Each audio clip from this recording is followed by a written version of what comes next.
فعاش القلب إخلاصا وصرت تحوم كالطير تحلق في ثقافات وتنهل من ربى الخير. What am I looking forward to in Jannah? I can tell you something, I'm just looking forward to Jannah. Then I'll decide once I'm there what I want.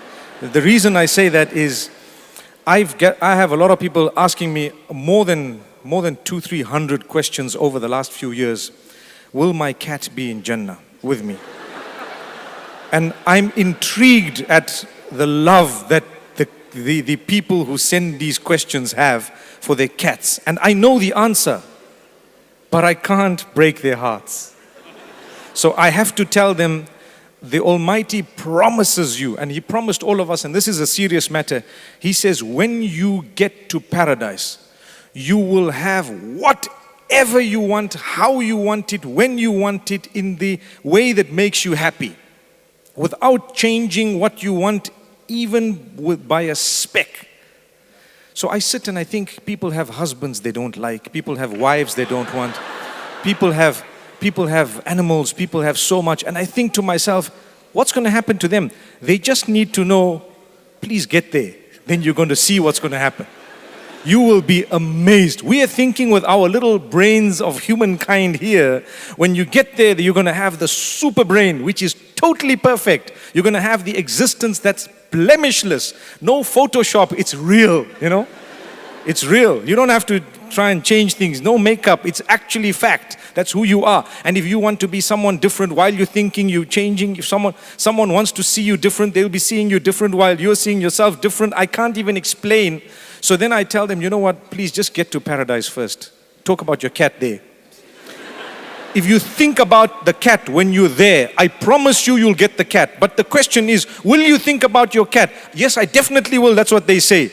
But the answer is, hang on, it reminds me of one thing. Sorry, I'm taking one more minute. It reminds me of one thing. I said it in the Philippines, and I might have said it again elsewhere. Say it again for a fourth time. You know, in 1960, we used to have Mercedes, right? And it used to say 280S at the back. And we used to be excited. Oh, wow. Not that I was born at the time, but I'm talking of a 1960. I'm talking of the 1960 model, 1970. Then you had a series that came. And the guys were saying, I can't afford this Merc, but inshallah, in Jannah, Allah will give me this. The same guy, 15, 20 years down the line, if he was to be given that Mercedes, he wouldn't want it. So if I decide now what I want in paradise, maybe 10 years later I won't want it. The Ferraris and the Porsches, the 911 that was so famous when I was young, today people don't look at it, I promise you. They wouldn't want it. But it would be so cheap for me to decide, hey, look at this S-Class, look at how beautiful. Allah, give me this in Jannah. 10 years from now, I won't want it myself here in the world. Forget about Jannah.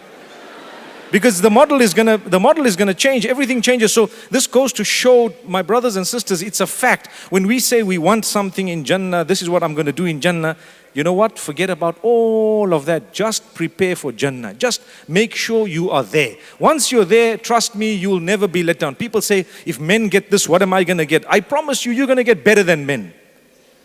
You know, I always say, you know, it's a question that a lot of people don't like, but I want to raise it, okay? They say, so the men are going to get women. So what are the women going to get? I say, they're going to get men. What else? What else? I mean, it's really so when you get there, I don't want to talk about the details. Please, let's get there. When we get there, we will definitely be the most pleased. So don't ask me, what do you want to do there? Please, I just want to get there. If I'm there, I'm a happy man. Inshallah, I see you guys there. Say Ameen. Inshallah.